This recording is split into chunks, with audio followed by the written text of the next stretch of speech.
Le titre de ce livre, La grâce, la puissance de l'Évangile. L'auteur de ce livre, c'est le bien-aimé frère André Oumak. Nous sommes au chapitre 5.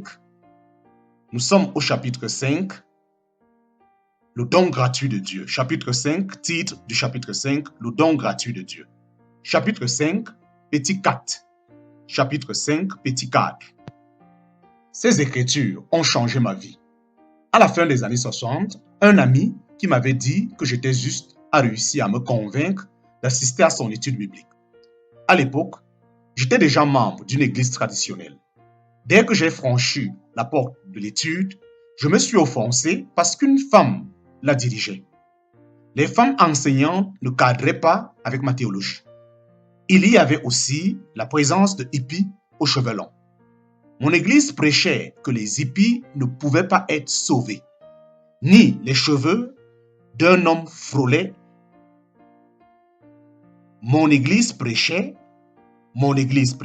que les hippies ne pouvaient pas être sauvés, ni les cheveux d'un homme frôlaient son col. Si les cheveux d'un homme frôlaient son col, il allait tout droit en enfer. Je me suis retrouvé en présence d'une femme responsable et de hippies aux cheveux longs. Avant qu'une seule parole ait été prononcée, j'étais déjà outragé. Puis la réunion commença. Ils parlaient tous de notre justice. À la limite, j'aurais pu les tolérer sans piper mot, s'ils avaient tous admis être des pécheurs. Mais lorsque ces pauvres âmes ont proclamé qu'ils étaient justes, je ne suis pas parvenu à me contenir. Je les ai mitraillés avec mes 3 versets. Car tous sont péchés, ils sont privés de la gloire de Dieu. Romains chapitre 3, verset 23. Il n'y a point de juste, pas même un seul. Romains chapitre 3, verset 10. Et toute notre justice est comme un vêtement souillé. Isaïe chapitre 64, verset 6. J'ai déchargé mes barilets. Au lieu de se mettre en colère, ils ont poursuivi avec amour, à ma grande surprise. Pour chaque verset par lequel je tentais de prouver qu'ils étaient les déchets de la terre, ils m'en citaient 3 ou 4 qui démontraient qu'ils étaient justes. Je ne connaissais même pas ces écritures. J'étais sidéré, bien qu'ils n'aient pas réussi à me convaincre. Lorsque je les ai quittés, j'étais déterminé à poursuivre mes recherches de mon côté. Voilà ce qu'est la justice. C'est savoir que vous êtes accepté par votre Père céleste comme un enfant sûr de l'acceptation de son Père terrestre. Ainsi, j'ai acheté une concordance analytique Young et je me suis mis à étudier tous les versets de la Bible où se trouvaient les mots justes et justice. Au bout d'une semaine d'études, à raison de 16 heures par jour, j'ai fini par être intellectuellement convaincu que j'étais juste grâce à un don et non pas mes œuvres. J'ai réalisé que ces chrétiens avaient raison. Ainsi, j'ai acheté une concordance analytique Young et je me suis mis à étudier tous les versets de la Bible où se trouvaient les mots justes et justice. Au bout d'une semaine d'études, à raison de 16 heures par jour, j'ai fini par être intellectuellement convaincu que j'étais juste grâce à un don et non pas mes œuvres. J'ai réalisé que ces chrétiens avaient raison. Bien que j'en fusse mentalement persuadé, mon cœur n'arrivait pas à embrasser cette vérité. J'avais entendu pendant tant d'années que j'étais encore un pécheur par nature. Je bataillais. Ma tête comprenait, mais mon cœur continuait à enquérir. Comment est-ce possible? Ce sont ces versets du chapitre 5 de Romains qui m'ont fait changer d'avis. Il disait bien que si j'acceptais être né pécheur, je devais accepter d'être né de nouveau juste. Rien à voir avec mes mérites ni mes performances. C'était un don. Je n'avais qu'à l'accepter. Si je croyais que le recto de la pièce était vrai, il fallait alors que je conçoive que le verso le soit aussi. Finalement, je me suis humilié et je l'ai accepté. Ces versets sont puissants. Si nous saisissons réellement ce que dit Paul, il est impossible de persister à croire que nous méritons ce qui vient de Dieu par notre sainteté, justice et nos performances. À la fin de cette semaine d'études sur la justice, j'ai vécu une expérience dont le Seigneur se servit pour enfoncer le clou. J'ai traversé le porche arrière de ma maison pour aller m'asseoir sur les marches d'escalier afin de méditer sur ce que j'avais vu dans la parole. À un moment, ma chienne est venue me rejoindre en courant comme à son habitude. À environ 5 mètres de moi, elle s'est arrêtée, s'est abaissée puis a rampé jusqu'à moi. Je ne l'avais jamais maltraitée, mais ses propriétaires précédents l'avaient battue avec une chaîne quand elle n'était qu'un chiot. Maintenant, elle était un grand berger allemand, mais elle m'approchait toujours de cette manière. Sous la frustration, je lui criais « Honey,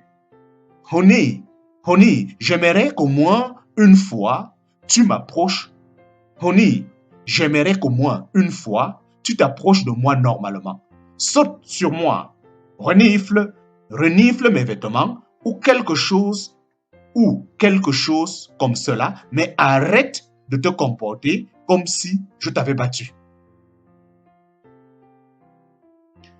Je ne l'avais jamais maltraité, mais ses propriétaires précédents l'avaient battue avec une chaîne quand elle n'était que chiot. Maintenant, elle était un grand berger allemand, mais elle m'approchait toujours de cette manière. Sous la frustration, je lui criais « Honey, j'aimerais qu'au moins une fois tu t'approches de moi normalement. Saute sur moi, renifle mes vêtements ou quelque chose comme cela, mais arrête de te comporter comme si je t'avais battu. » Dès que ces paroles sont sorties de ma bouche, le Seigneur m'a parlé. C'est exactement ce que je ressens à ton égard, Andrew. Tu viens toujours vers moi en énumérant tous les péchés, comme si tu avais peur que si ce n'est pas toi qui les mentionne, c'est moi qui le ferai. J'aimerais qu'au moins une fois tu t'approches de moi comme un fils qui vient vers son père, confiant d'être accepté au lieu d'avoir peur d'être rejeté. Saute sur mes genoux et dis « Abba, Père » Romains chapitre 8, verset 15. À la fin de cette semaine d'études sur la justice, j'ai vécu une expérience dont le Seigneur s'est servi pour enfoncer le clou. J'ai traversé le porche arrière de ma maison pour aller m'asseoir sur les marches d'escalier afin de méditer sur ce que j'avais vu dans la parole. À un moment, ma chienne est venue me rejoindre en courant comme à son habitude. À environ 5 mètres de moi, elle s'est arrêtée, s'est abaissée puis a rampé jusqu'à moi. Je ne l'avais jamais maltraitée, mais ses propriétaires précédents l'avaient battue avec une chaîne quand elle n'était qu'un chiot. Maintenant, elle était un grand berger allemand, mais elle m'approchait toujours de cette manière.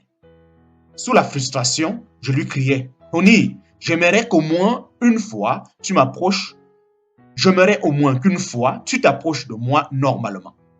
Saute sur moi, renifle mes vêtements ou quelque chose comme cela, mais arrête de te comporter comme si je t'avais battu. » Dès que ces paroles sont sorties de ma bouche, le Seigneur m'a parlé. C'est exactement ce que je ressens à ton égard, Andrew. Tu viens toujours vers moi en énumérant tous tes péchés, comme si tu avais peur que si ce n'est pas toi qui les mentionne, c'est moi qui le ferai. J'aimerais qu'au moins une fois tu t'approches de moi comme un fils qui vient vers son père, confiant d'être accepté au lieu d'avoir peur d'être rejeté. Saute sur mes genoux et dis « Abba, Père » en parenthèse, Romains chapitre 8, verset 15. Voilà ce qu'est la justice. Voilà ce qu'est la justice. C'est savoir que vous êtes accepté par votre Père céleste comme un enfant sûr de l'acceptation de son Père terrestre.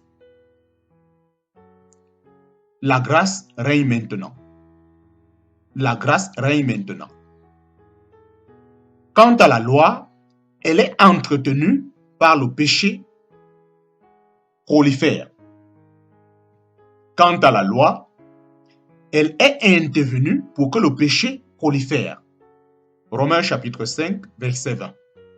Quant à la loi, elle est intervenue pour que le péché prolifère. Romains chapitre 5, verset 20. La loi fut donnée pour nous persuader que nous sommes incapables de l'observer. Elle nous fut donnée afin de rendre le péché vivant en nous, au point que sa domination sur nous nous décourage à jamais d'espérer de le vaincre par nos propres moyens. Elle fut donnée pour nous amener au stade où nous réclamerions que la justice nous soit offerte. Voilà la raison d'être de la loi. La loi fut donnée pour nous persuader que nous sommes incapables de l'observer. Elle nous fut donnée afin de rendre le péché vivant en nous, au point que sa domination sur nous nous décourage à jamais d'espérer de le vaincre par nos propres moyens. Elle fut donnée pour nous amener au stade où nous réclamerions que la justice nous soit offerte. Voilà la raison d'être de la loi. Mais là où le péché a proliféré, la grâce a surabondé. Mais là où le péché a proliféré, la grâce a surabondé. Romains chapitre 5, verset 20. En d'autres mots, la loi nous a fait convoiter plus de choses. Mais la grâce de Dieu nous est révélée lorsque nous comprenons le but de la loi. Elle nous a permis de réaliser que nous ne pourrions atteindre la victoire que par la grâce de Dieu. Même si la loi nous fait pécher encore plus, elle nous révèle aussi la grâce divine qui est bien plus grande que notre péché. En d'autres mots, la loi nous a fait convoiter plus de choses. Mais la grâce de Dieu nous est révélée lorsque nous comprenons le but de la loi. Elle nous a permis de réaliser que nous ne pourrions atteindre la victoire que par la grâce de Dieu. Même si la loi nous fait pécher encore plus, elle nous révèle aussi la grâce divine qui est bien plus grande que notre péché. Pour que, comme le péché a régné par la mort, de même la grâce règne par la justice que Dieu accorde et qui aboutit à la vie éternelle par Jésus-Christ notre Seigneur. Romains chapitre 5, verset 21. Pour que, comme le péché a régné par la mort, de même, la grâce règne par la justice que Dieu accorde et qui aboutit à la vie éternelle par Jésus-Christ notre Seigneur. Romains chapitre 5, verset 21. C'est la loi qui a permis au péché de régner par la mort. Rendu puissant par la loi, le péché a introduit la mort. En parenthèse, Romains chapitre 6, verset 23. Ainsi, la condamnation et la conscience coupable qui venaient par la loi ont permis au péché de nous dominer, de régner sur nous et de nous contrôler. Mais maintenant que nous sommes en Christ, sous le Nouveau Testament, c'est la loi qui a permis au péché de régner par la mort. Rendu puissant par la loi, le péché a introduit la mort. En parenthèse, Romains chapitre 6, verset 23. Ainsi, la condamnation et la conscience coupable qui venaient par la loi ont permis au péché de nous dominer, de régner sur nous et de nous contrôler. Mais maintenant que nous sommes en Christ, sous le Nouveau Testament, la grâce régna par la justice pour la vie éternelle, par Jésus-Christ notre Seigneur. Mais maintenant que nous sommes en Christ, sous le Nouveau Testament, la grâce régna par la justice pour la vie éternelle, par Jésus-Christ notre Seigneur. En parenthèse, Romains chapitre 5, verset 21. Maintenant, la grâce est le facteur dominant et non plus la loi. La grâce est supposée régner dans notre vie et en aide au contrôle. C'est triste à dire, mais beaucoup de gens n'ont pas entendu cet évangile.